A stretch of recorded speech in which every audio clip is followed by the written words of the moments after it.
were to find yourself in a bad marriage, would you try to save it at all costs, or would you quickly file for annulment? Why? Let's start with Lovi first. I would definitely try to save it. Of course, do my best to save the relationship. I kept saying this earlier, but when we enter a relationship and when we commit ourselves to someone, no one really wants it to end badly. We actually want to work things out. So hanggat sa kayang ipaglaban, ipaglalaban. Pero syempre, there are things that you can't fix. And if you feel like it's more of a no turning back situation, then I think iba na po yung usapan na gano'n. Thank you. I have the same question for Mr. Joem. Yeah, good afternoon, sir.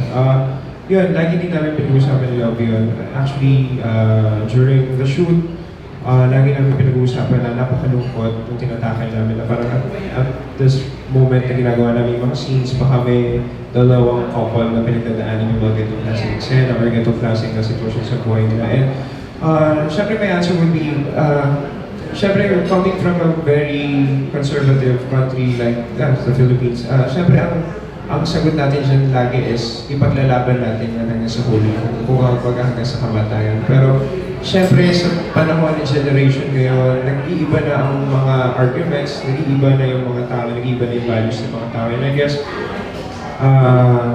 syempre paglalaban natin. Pero may mga things talaga na tama yung sinabi ni Lovi na hindi mo na ma-fix. At the same time, kapag pinilit nyo, baka mas lalo kayong masaktan at mas lalo mawala yung respeto nyo para sa isa't isa. And I guess, doon na talaga nag-end up na siguro talagang kailangan nyo yung choice to be annulled and to be separated. At I think, yun lang naman yung sinasabi din namin with the movies that after the annulment, hindi naman tapos ang buhay ng dalawang taong yun. I guess, yun yung gusto namin ipakita na may hope pa rin as an individual na hindi lang tungkol sa inyong dalawa yung mundo or yung relationship nyo. I guess, you really have to grow separately para mag-mature kayong dalawa and for you to fix or find yourself para maging okay kayo with each other in the future kung sakali makita kayo. Thank you.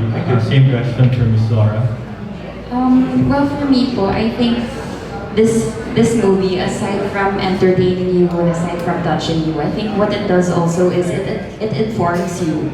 Because prior to, I guess, making this movie, I didn't know the extent of having an annulment. Like, we learned that to get an annulment, it's something like you have to claim that your spouse is mentally incapable, you have to claim that your spouse is an STD. So, sobrang lalim po, ang hirap talaga. You make all these accusations. So, I think it just reminds everyone that before you get married, dapat sure ka sa tao.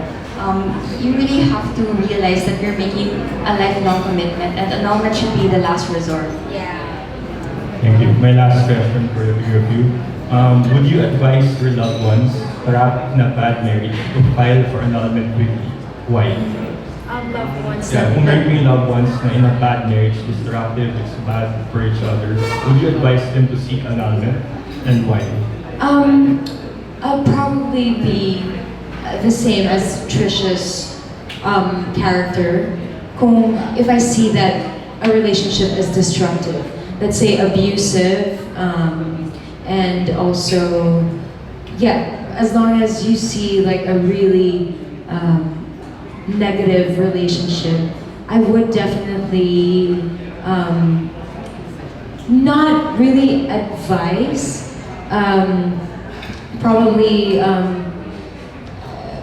give her a good talk about pros and cons of having or keeping the relationship. But yeah, kasi it's hard to see your loved ones go through something terrible, diba? So, hindi mo talaga may iwasan na bigyan ng advice na yung kaibigan mo o yung loved one mo na talagang kung hindi na tama yung nakikita mo, syempre, as a friend, posible na mabigyan ko rin siya ng ganong klase. Thank you. Same question for Joem. For me, siguro, Siyempre, magbibigay ng advice. Kung paano ko sagot ito? For me, siguro advice ko, seek legal help or professionals na makakatulong sa'yo when it comes to those kind of yung sobrang bigat na namang nangyayari, kung abusive na, kung hindi na talaga nag-work yung relationship nyo. And I guess, yeah, ako yun lang ang masasabi ko. Nasabi natin Lovi lahat. And ganun naman, as friends or as loved ones, siyempre sasamayan mo sila or dadamayan mo sila as yung process na mangyayari sa kanila. And mas, for me kasi kung merong mas nakakaalam kung ano yung dapat gawin for the advices and for anything else, siguro yung mga help na yun. Hindi ko lang po nasagot ko ng tama or hindi. Thank you. Thank you, Joem. Last question, same question for Miss Laura. Well, I guess I would say that annulment really should be a last resort. I would advise my friend to try to talk it out first. Do whatever you can so that you don't get annulled.